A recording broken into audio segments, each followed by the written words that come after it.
Morning, 6th class. My name is Mandeep Kaur, teacher of Guru Hargobind Public High School, Fatehgarh. This is part 3 video for your first chapter of history. So continue with the topic, the geographical framework, the ocean and the seas. हाँ जी, ਆਪਾਂ geographical framework ਦੇ ਬਾਰੇ ਪੜ੍ਹ ਰਹੇ ਹਾਂ ਕਿ ਜਿਹੜੀ India ਦੀ Geographical conditions ਨੇਗੀਆਂ, ਕਹਿੰਦੇ ਦ ਓਸ਼ਨ ਐਂਡ ਦਾ ਓਸ਼ਨ ਹੁੰਦੇ ਆ ਬੇਟਾ ਜੋ ਵੀ ਕੀ ਹੁੰਦੇ ਆ, ਮਹਾਸਾਗਰ ਹੁੰਦੇ ਆ, ਬਹੁਤ ਜ਼ਿਆਦਾ ਵੱਡੇ ਸਮੁੰਦਰ। ਸੀਜ਼ ਹੁੰਦੇ ਆ ਸਮੁੰਦਰ। The seas that surround India on 3 sides have protected peninsular India from attacks. ਕਹਿੰਦੇ ਜਿਹੜੇ ਸਮੁੰਦਰ ਨੇਗੇ ਜਿਨ੍ਹਾਂ ਨੇ ਭਾਰਤ ਨੂੰ 3 ਸਾਈਡਾਂ ਦੇ ਉੱਪਰੋਂ ਘੇਰਿਆ ਹੋਇਆ ਹੈ, ਠੀਕ ਹੈ ਜੀ। ਮਤਲਬ ਕੀ ਆ, 3 ਸਾਈਡਾਂ ਦੇ ਉੱਪਰ ਕੀ ਨੇਗੇ, ਸਮੁੰਦਰ ਨੇਗੇ ਭਾਰਤ ਦੇ, ਠੀਕ ਹੈ ਜੀ। ਇਹਨੇ ਕੀ ਕੀਤਾ ਹੋਇਆ, ਜਿਹੜਾ ਪੈਨੀਸੂਲਰ ਇੰਡੀਆ ਇਹਨੂੰ ਹਮਲਿਆਂ ਤੋਂ ਬਚਾ ਕੇ ਰੱਖਿਆ ਹੋਇਆ। ਪੈਨੀਸੂਲਰ ਵਰਡ ਦਾ ਮਤਲਬ ਹੁੰਦਾ ਬੇਟਾ ਇੱਦਾਂ ਦੀ ਜਗ੍ਹਾ, ਇੱਦਾਂ ਦੀ ਲੈਂਡ ਜਿਹੜੀ 3 ਜਗ੍ਹਾ ਤੋਂ ਕਿਹਦੇ ਨਾਲ ਘੇਰੀ ਹੋਵੇ, ਵਾਟਰ ਦੇ ਨਾਲ। The long coastline with its natural ports and harbors has also increased trade. ਕੀ ਕਹਿੰਦੇ ਆ, ਕਹਿੰਦੇ ਜਿਹੜੀ ਮਤਲਬ ਕੀ ਆ, ਲੌਂਗ ਕੋਸਟ ਲਾਈਨ ਆ। ਕੋਸਟ ਲਾਈਨ ਹੁੰਦੀ ਆ ਉਹ ਵਾਲੀ ਲਾਈਨ ਜਿਹੜੀ ਸਮੁੰਦਰ ਤੇ ਮਤਲਬ ਕੀ ਆ, ਧਰਤੀ ਦੇ ਵਿਚਾਲੇ ਦਾ ਜਿਹੜੀ ਲਾਈਨ ਹੁੰਦੀ ਆ ਉਹਨੂੰ ਕਹਿੰਦੇ ਆ, ਠੀਕ ਹੈ ਜੀ। ਕਹਿੰਦੇ ਇਹਦੇ ਨੈਚੁਰਲ ਪੋਰਟਸ ਨੇ, ਨੈਚੁਰਲ ਇਹਦੇ ਪੁਆਇੰਟਸ ਬਣੇ ਹੋਏ ਆ। ਕਾਹਦੇ ਪੋਰਟ, ਨੈਚੁਰਲ ਪੋਰਟ ਜਾਂ ਹਾਬਰ ਕੀ ਨੇ ਬੇਟਾ, ਕਹਿੰਦੇ ਜਿੱਥੇ ਮਤਲਬ ਉਹ ਵਾਲੀ ਜਗ੍ਹਾ ਹੁੰਦੀ ਹੈ ਜਿੱਥੋਂ ਕੀ ਆ, ਮਤਲਬ ਬੋਟਸ ਵਗੈਰਾ ਇੱਧਰ ਉੱਧਰ ਲਿਜਾਈਆਂ ਜਾਂਦੀਆਂ ਨੇ, ਸਮਾਨ ਲਿਜਾਇਆ ਜਾਂਦਾ ਜਾਂ ਪੈਸੇਂਜਰ ਲਿਜਾਏ ਜਾਂਦੇ ਆ, ਠੀਕ ਹੈ ਜੀ। ਕਹਿੰਦੇ ਇਹਨੇ ਟਰੇਡ ਨੂੰ ਇਨਕਰੀਜ਼ ਕੀਤਾ, ਮਤਲਬ ਵਪਾਰ ਦੇ ਵਿੱਚ ਵਾਧਾ ਕੀਤਾ। For thousands of years with distant land like Rome, ਕਹਿੰਦੇ ਹਜ਼ਾਰਾਂ ਸਾਲਾਂ ਤੋਂ, ਮਤਲਬ ਜਿਵੇਂ ਰੋਮ ਹੋ ਗਿਆ, ਮੀਜ਼ੋਪੋਟਾਮੀਆ ਹੋ ਗਿਆ। ਮੀਜ਼ੋਪੋਟਾਮੀਆ ਹੁੰਦਾ ਬੇਟਾ ਮਤਲਬ ਕੀ, ਮਤਲਬ ਸਮੁੰਦਰਾਂ ਦੇ, ਰੀਵਰਸ ਦੇ ਸੈਂਟਰ ਦੀ ਜਗ੍ਹਾ, ਠੀਕ ਹੈ ਜੀ। ਕਹਿੰਦੇ ਹੁਣੇ ਇਰਾਕ ਦੇ ਵਿੱਚ, ਇਜਿਪਟ ਤੇ ਸਾਊਥ ਈਸਟ ਏਸ਼ੀਆ।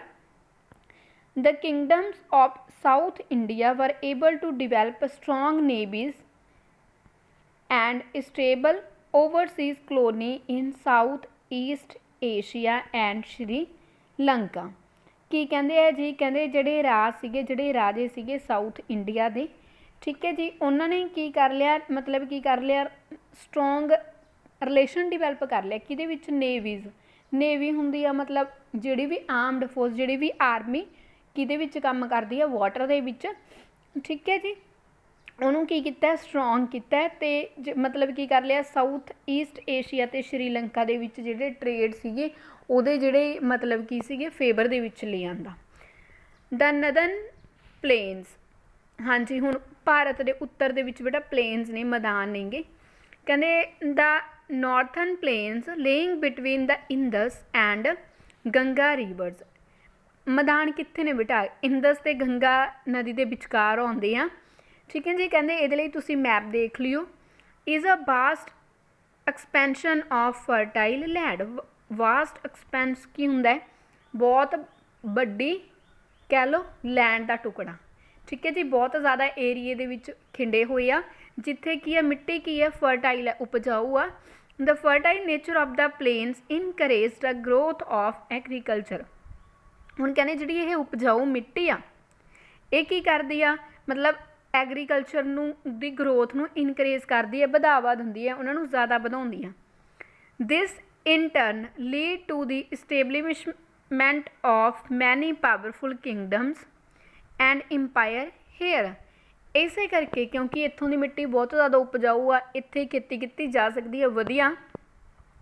ਇਹੀ 2 ਰੀਜ਼ਨਾਂ ਕਰਕੇ ਇੱਥੇ ਬਹੁਤ ਜ਼ਿਆਦਾ ਕੀ ਹੋਈ, ਮਤਲਬ ਕੀ ਹੈ, ਕਿੰਗਡਮ ਆਏ ਆ ਜਾਂ ਫਿਰ ਇੰਪਾਇਰ ਇੱਥੇ ਸਥਾਪਿਤ ਕੀਤੇ ਗਏ ਆ। ਕਿੰਗਡਮ ਅਤੇ ਇੰਪਾਇਰ ਨੂੰ ਬੇਟਾ ਆਪਾਂ ਮਤਲਬ ਸੇਮ ਸੈਂਸ ਦੇ ਨਾਲ ਵੀ ਲੈ ਲੈਂਦੇ ਹਾਂ, ਬਟ ਕਿੰਗਡਮ ਦਾ ਮਤਲਬ ਹੁੰਦਾ ਇੱਕ ਰਾਜ, ਇੰਪਾਇਰ ਹੁੰਦਾ ਸਾਮਰਾਜ, ਮਤਲਬ ਕਾਫੀ ਸਾਰੇ ਕਿੰਗਡਮਸ ਨੂੰ ਮਿਲ ਕੇ ਇੱਕ ਇੰਪਾਇਰ ਬਣਦਾ। ਕਹਿੰਦੇ ਲਾਈਕ ਦੋਜ਼ ਆਫ ਮੌਰਿਆਸ, ਮਤਲਬ ਮੌਰਿਆਸ ਅਤੇ ਗੁਪਤਾ ਇਹਨਾਂ ਦੇ ਵਿੱਚੋਂ ਇੱਕ ਨੇਗੇ, ਇਹ ਐਗਜ਼ਾਮਪਲ ਹੈ ਇੱਕ। ਦਾ ਡੈਕਨ ਪਲੇਟੂ, ਹਾਂਜੀ ਡੈਕਨ ਪਲੇਟੂ ਦੇ ਵਿੱਚ ਕੀ ਆਉਂਦਾ ਬੇਟਾ, ਕਹਿੰਦੇ ਡੈਕਨ ਦਾ ਪਠਾਰ। ਦਾ ਡੈਕਨ ਪਲੇਟੂ ਜਿਹੜਾ ਡੈਕਨ ਦਾ ਪਠਾਰ ਹੈ ਇਜ਼ ਸੈਪਰੇਟਡ ਫਰੋਮ ਨਦਰਨ ਇੰਡੀਆ ਇਹ ਕੀ ਕਰਦਾ ਉੱਤਰੀ ਭਾਰਤ ਨੂੰ ਕੀ ਕਰਦਾ ਸੈਪਰੇਟ ਕਰਦਾ ਅਲੱਗ ਕਰਦਾ ਕਿਹੜੀਆਂ ਦੋ ਮਾਊਂਟੇਨ ਰੇਂਜ ਅਲੱਗ ਕਰਦੀਆਂ ਨੇ ਸੈਟਪੁਰਾ ਐਂਡ ਵਿੰਧਿਆ ਮਾਊਂਟੇਨ ਰੇਂਜ ਨੇਗੀਆਂ ਜਿਹੜੀਆਂ ਕੀ ਕਰਦੀਆਂ ਨੇ ਅਲੱਗ ਕਰਦੀਆਂ ਨੇ ਡੈਕਨ ਪਲੇਟਿਊ ਨੂੰ ਜਿਹੜਾ ਕਿ ਭਾਰਤ ਦੇ ਉੱਤਰੀ ਹਿੱਸੇ ਦੇ ਵਿੱਚ ਆ ਦਿਸ ਆਈਸੋਲੇਸ਼ਨ ਕਹਿੰਦੇ ਜਿਹੜਾ ਇਹ ਆਈਸੋਲੇਸ਼ਨ ਆ ਇਹ ਅਲੱਗ ਕਰਨ ਵਾਲਾ enabled the growth of several regional kingdom here ਠੀਕ ਹੈ ਜੀ ਇਸੇ ਕਰਕੇ ਕੀ ਹੋਈ ਆ ਇੱਥੇ ਕੀ ਹੋਈ ਹੈ ਮਤਲਬ ਬਹੁਤ ਜ਼ਿਆਦਾ ਖੇਤਰੀ ਰਾਜੇ ਬਣੇ ਆ ਖੇਤਰੀ ਰਾਜ ਅਲੱਗ-ਅਲੱਗ ਖੇਤਰ ਦਾ ਅਲੱਗ-ਅਲੱਗ ਰਾਜਾ ਬਣੇ ਆ ਉਹਨਾਂ ਦੀ ਗਰੋਥ ਹੋਈ ਹੈ ਠੀਕ ਹੈ ਜੀ ਜਿਨ੍ਹਾਂ ਦੇ ਵਿੱਚੋਂ ਇਹਨਾਂ ਨੇ ਕੁਝ ਕੁ ਐਗਜ਼ਾਮਪਲਾਂ ਦਿੱਤੀਆਂ ਹੋਈਆਂ ਨੇ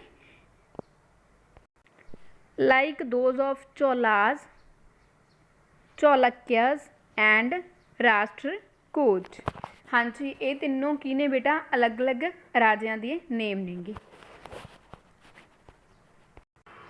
ਨੈਕਸਟ ਹੈ ਬੇਟਾ source for the study of history ਕਿ ਕਿਹੜੇ-ਕਿਹੜੇ ਸੋਰਸ ਨੇਗੇ ਅਗਰ ਆਪਾਂ ਨੇ ਹਿਸਟਰੀ ਦੀ ਸਟੱਡੀ ਕਰਨੀ ਆ ਦ main source of information for pre history ਕਹਿੰਦੇ ਜਿਹੜੇ ਪ੍ਰੀ ਹਿਸਟਰੀ ਦਾ ਟਾਈਮ ਸੀ ਹੁਣ ਆਪਾਂ ਨੇ ਕੀ ਕੀਤਾ ਹੋਇਆ ਸੀ ਬੇਟਾ ਹਿਸਟਰੀ ਨੂੰ ਦੋ ਪਾਰਟਸ ਦੇ ਵਿੱਚ ਆਪਾਂ ਨੇ ਡਿਵਾਈਡ ਕੀਤਾ ਹੋਇਆ ਸੀ ਨਾ one is prehistory and second is history but ਜਿਹੜੀ ਪ੍ਰੀ ਹਿਸਟਰੀ ਦਾ ਟਾਈਮ ਸੀਗਾ ਕਹਿੰਦੇ that is the time before humans learn to write ਮਤਲਬ ਜਦੋਂ ਮਨੁੱਖ ਨੇ ਲਿਖਣਾ ਸਿੱਖਿਆ ਉਸ ਤੋਂ ਪਹਿਲਾਂ ਦਾ ਜਿਹੜਾ ਟਾਈਮ ਸੀ ਉਹਨੂੰ ਆਰਕੀਓਲੋਜੀ ਦੀ ਮਤਲਬ ਕੀ ਕਿਹਾ ਜਾਂਦਾ ਸਟੱਡੀ ਕਿਹਾ ਜਾਂਦਾ ਕਹਿੰਦੇ history on the other hand history ਕੀ ਹੈ is largely studied from written sources ਠੀਕ ਹੈ ਜੀ ਮਤਲਬ ਜਿਹੜੀ ਪਹਿਲਾਂ ਵਾਲੀ ਸੀ ਉਹਨੂੰ ਆਰਕੀਓਲੋਜੀ ਦੀ ਸਟੱਡੀ ਕਿਹਾ ਜਾਂਦਾ ਬਟ ਜਿਹੜੀ ਰਿਟਨ ਸੋਰਸਿਸ ਵਾਲੀ ਆ ਠੀਕ ਹੈ ਜੀ ਉਹਦੇ ਵਿੱਚ ਕੀ ਕੁਛ ਆ ਜਾਂਦਾ ਸੱਚ ਐਜ਼ ਮਨੂ ਸਕ੍ਰਿਪਟਸ ਮਤਲਬ ਜਿਵੇਂ ਮਨੂ ਸਕ੍ਰਿਪਟਸ ਆ ਜਾਂਦੇ ਨੇ ਮਨੂ ਸਕ੍ਰਿਪਟ ਕੀ ਹੁੰਦੀ ਆ ਬੇਟਾ ਇਹ ਮਿਊਜ਼ਿਕ ਦੀ ਰਿਟਨ ਫਾਰਮ ਹੁੰਦੀ ਹੈ ਮਤਲਬ ਜਿਹਦੇ ਵਿੱਚ ਕੀ ਆ ਮਿਊਜ਼ਿਕ ਦੇ ਬਾਰੇ ਰਿਟਨ ਦੇ ਵਿੱਚ ਲਿਖਿਆ ਹੁੰਦਾ ਠੀਕ ਹੈ ਇੱਕ ਬੁੱਕ ਲਾ ਲਓ ਜਾਂ ਡਾਕੂਮੈਂਟ ਲਾ ਲਓ ਫਿਰ ਇਨਸਕ੍ਰਿਪਸ਼ਨਸ ਆ ਜਾਂਦੀਆਂ ਨੇਗੀਆਂ ਜਿਹੜੀ ਇਹ ਇਨਸਕ੍ਰਿਪਸ਼ਨਸ ਵੀ ਕਾਹਦੇ ਫਾਰਮ 'ਚ ਆ ਜਾਂਦੀਆਂ ਰਿਟਨ ਫਾਰਮ 'ਚ ਆ ਜਾਂਦੀਆਂ ਜਿਵੇਂ ਕੋਈ ਸਿਲੇਖ ਹੋ ਗਿਆ ਕੋਈ ਪੈਰਾ ਹੋ ਗਿਆ ਠੀਕ ਹੈ ਜੀ ਸਿੱਕੇ ਹੋ ਗਏ ਪਹਿਲਾਂ ਵਾਲੇ ਜਾਂ ਸੀਲਸ ਹੋ ਗਿਆ ਕਹਿੰਦੇ monuments are also N important source of information ਹਾਂਜੀ ਜਿਹੜੇ ਮੋਨੂਮੈਂਟਸ ਨੇਗੇ ਉਹ ਵੀ ਕੀ ਨੇਗੇ ਮਹੱਤਵਪੂਰਨ ਸੋਮੇ ਨੇਗੇ ਜਾਣਕਾਰੀ ਦੇ ਜਿਹੜੇ ਵੀ ਇਤਿਹਾਸਕਾਰਾਂ ਦੇ ਲਈ ਠੀਕ ਹੈ ਜੀ ਇਤਿਹਾਸਕਾਰਾਂ ਨੇ ਇਹਨਾਂ ਤੋਂ ਵੀ ਬਹੁਤ ਜ਼ਿਆਦਾ ਜਾਣਕਾਰੀ ਲਈ ਹੈ ਮੋਨੂਮੈਂਟਸ ਹੁੰਦੇ ਆ ਬੇਟਾ ਸਮਾਰਕ ਜਿਵੇਂ ਇਮਾਰਤਾਂ ਦੇ ਨਹੀਂ ਬਣਾ ਦਿੰਦੇ ਪੁਤਲੇ ਬਣਾਉਂਦੇ ਆ ਠੀਕ ਹੈ ਜੀ ਉਹਨੂੰ ਕਹਿ ਦਿੰਦੇ ਆ ਮੋਨੂਮੈਂਟਸ ਮਤਲਬ ਜਿਵੇਂ ਕਈ ਵਾਰ ਬੁੱਤ ਬਣਾਏ ਹੁੰਦੇ ਆ ਠੀਕ ਹੈ ਜਿਵੇਂ ਮਹਾਰਾਜਾ ਰਣਜੀਤ ਸਿੰਘ ਦਾ ਆਪਾਂ ਦੇਖਦੇ ਹਾਂ ਜਾਂ ਵੱਡੀਆਂ ਵੱਡੀਆਂ ਇਮਾਰਤਾਂ ਇਤਿਹਾਸਕਾਰ ਉਹ ਤੋਂ ਕੀ ਕਰਦੇ ਆ ਜਾਣਕਾਰੀ ਲੈਂਦੇ ਆ ਆਰਕੀਓਲੋਜੀ ਆਰਕੀਓਲੋਜੀ ਦੀ ਮੀਨਿੰਗ ਕੀ ਹੁੰਦਾ ਬੇਟਾ ਕਹਿੰਦੇ ਇਹ ਕੀ ਆ ਮਤਲਬ